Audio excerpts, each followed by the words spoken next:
Hello friend, आप सभी का हमारे यूट्यूब चैनल जस की टीच स्टडी में स्वागत है। फ्रेंड, जैसा कि हमने अपने पिछले वीडियो में सिंगल फेज इंडक्शन मोटर के बारे में पढ़ा और यह भी जाना कि सिंगल फेज प्रेरण मोटर हमारा सेल्फ स्टार्ट नहीं होता। इसे सेल्फ स्टार्ट बनाने के लिए हम दो सिद्धांत पर कार्य करते हैं। पहला हमारा है क्रॉस फील्ड थ्योरी और दूसरा है डबल रिवॉल्विंग थ्योरी। ठीक है, तो फ्रेंड आप लोग से निवेदन है कि यदि वीडियो पसंद आए तो हमारे चैनल को लाइक, शेयर और सब्सक्राइब करें। ठीक है, चलिए चलते हैं अपने टॉपिक पर, क्रॉस फील्ड थ्योरी पर। ठीक है, क्रॉस फील्ड यानी कि जो हमारा क्षेत्र है चुंबक का, उसे यह क्रॉस करता है, मतलब काटता है। ठीक, इस सिद्धांत पर हमारा कार्य करता है।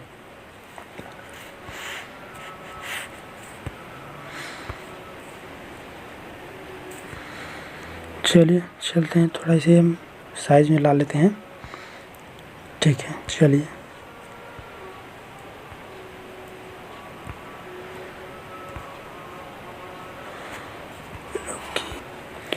फ्रेंड, अब ये साइज में भी आ गया है। चलिए अब चलते हैं अपने टॉपिक पर।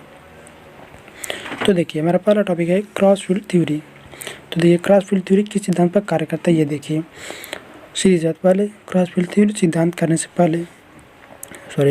फील्ड थ्योरी स्टार्ट करने से पहले ये देखते हैं कि इस सिद्धांत के अनुसार सिंगल फेज प्रेरण मोटर में उत्पन्न बल आघूर्ण जो हमारा टाउ होता है कि एफ साइन सिग्मा के होता है। ठीक है, और देखिए कि हमारा एक कांस्टेंट हो गया।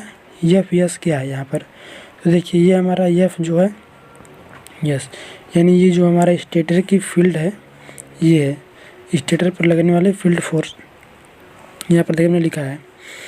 और एफ आर जो है यह रोटर पर लगने वाली फील्ड फोर्स है।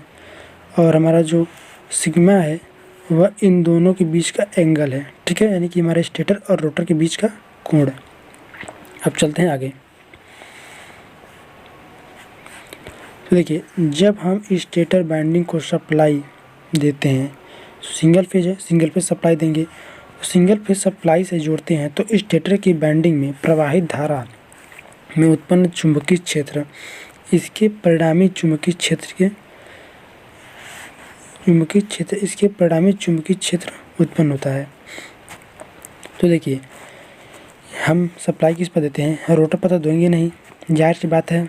हमारा जो स्टेटर लगा होता है, स्टेटर पर जो हम बाइंडिंग किए होते हैं, इसी पर सप्लाई जाएगा ना। ठीक है, तो जो हमने इसको सप्लाई दिया तो इसमें एक चुंबकीय क्षेत्र उत्पन्न होता है। ठीक है, वही कह रहा है कि चुंबकीय क्षेत्र था, इसके चुंबकीय क्षेत्र तो उत्पन्न होता है और इसके साथ ही साथ इसका परिणामी चुंबकीय क्षेत्र उत्पन्न होता है। ठीक है, और यहाँ पर आगे देखिए, रोटर के न घूमने की स्थिति में, जैसा कि हमने पहले बताया था कि सिंगल फेज प्रेरण मोटर हमारा सेल्फ स्टार्ट नहीं होता, तो यह घूमेगा नहीं रोटर हमारा। और रोटर नहीं घूमेगा तो क्या क्या स्थितियाँ उत्पन्न होगी ये देखते हैं। रोटर के न घूमने की स्थिति में स्टेटर के चुंबकीय क्षेत्र के विपरीत, यानी जो हमारा स्टेटर है इसके विपरीत रोटर के चुंबकीय क्षेत्र उत्पन्न होता है।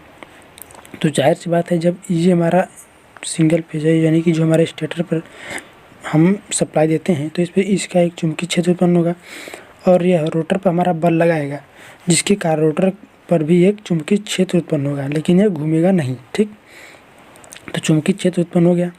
अब देखिए आगे क्या होता है कि क्षेत्र के विपरीत रोटर पर एक चुंबकीय क्षेत्र उत्पन्न होता है। इन दोनों के परिणामी चुंबकीय क्षेत्र के बीच 180 अंश का कोण बनता है। यानी जो हमारा, इसको थोड़ा साफ कर देते हैं। तो देखिए, ये जो हमारा रोटर हो गया और ये हमारा स्टेटर है, इस पर जो हमने बाइंडिंग किया है, तो देखिए इसका जो फ्लक्स है और रोटर पर हमारा जो फ्लक्स उत्पन्न होता है, इन दोनों के बीच टोटल हमारा 180 अंश का कोण बनता है। ठीक है, तो देखिए 180 अंश का कोण बनता है।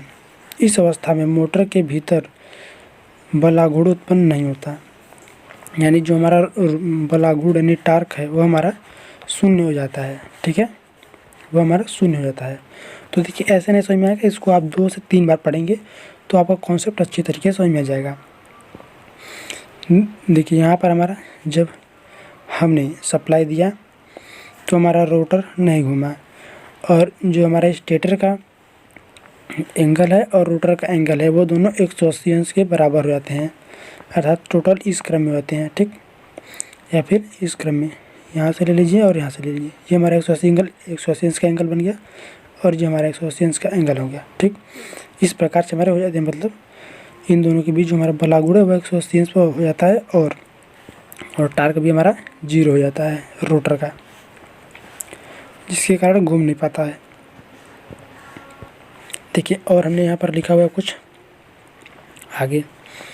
देखिए जब हमारा इंडक्शन मोटर का रोटर स्थिर रहता है तब धारा प्रवाह के कारण चुंबकीय क्षेत्र उत्पन्न होता है। यदि चुंबकीय क्षेत्र स्टार्टिंग में 2 भागों में विभाजित होता है, यदि चुंबकीय क्षेत्र स्टार्टिंग में हमारा 2 भागों में विभाजित हो जाता है, जिससे परिणामी चुंबकीय क्षेत्र के बीच का कोण 180 अंश हो जाता है। तो देखिए हमारा जो परिणामी चुंबकीय क्षेत्र है वह 180 अंश बन जाता है। जैसा कि हमने ऊपर ही आपको बताया कि रोटर और हमारा स्टेटर के बीच का जो हमारा एंगल होता है वो 180 अंश होता है और हमारा जो टार्क होता है वो हमारा 0 होता है, यानी हमारा जो टाउ है टाउ इक्वल टू 0, बल आघूर्ण हमारा 0 हो जाता है।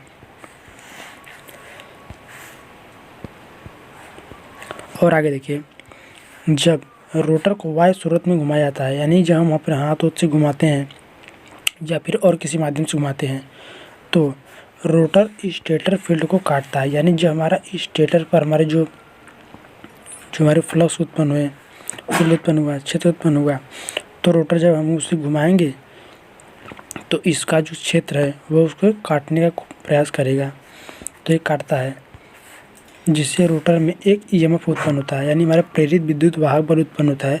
तो देखिए जब हम रोटर को घुमाते हैं और स्टेटर पर जब हमने सप्लाई दिया है, इसको घुमाएंगे तो इससे एक प्रेरित विद्युत वाहक बल मिलेगा जो घूमने में सहायता करता है, ठीक है। तो देखिए उत्पन्न होता है और जो पूर्व ईएमएफ के विपरीत होता है, यानी इससे पहले जो हमारा ईएमएफ उत्पन्न हुआ था वह अब इसके विपरीत हो जाएगा। इस कारण से उत्पन्न धारा बाइंडिंग में एक चुंबकीय क्षेत्र उत्पन्न होता है जो स्टेटर को चुंबकीय क्षेत्र के लंबवत होता है, जिसे हम क्रॉस फील्ड बाइंडिंग कहते हैं। तो देखिए जैसा कि मैंने बताया कि जब यह ईएमएफ विपरीत होता है तो इस ईएमएफ के कारण जो हमारी धारा बाइंडिंग में एक चुंबकीय क्षेत्र उत्पन्न होता है जो स्टेटर के चुंबकीय क्षेत्र के लंबवत होता है, जिसे हम क्रॉस फील्ड बाइंडिंग कहते हैं। यानी सीधे से बात कहें तो हमारा स्टेटर और रोटर के बीच जो फेज डिफरेंस बनेगा हमारा, वह टोटल 180 अंश का एंगल बनता है और इसी एंगल को हम जो हमारा है क्रॉस फील्ड थ्योरी कहते हैं, ठीक है। इसे आप 1-2 बार पढ़ लीजिएगा और अच्छी तरीके से समझ में आ जाएगा। चलिए आगे चलते हैं डबल रिवॉल्विंग फील्ड थ्योरी पर।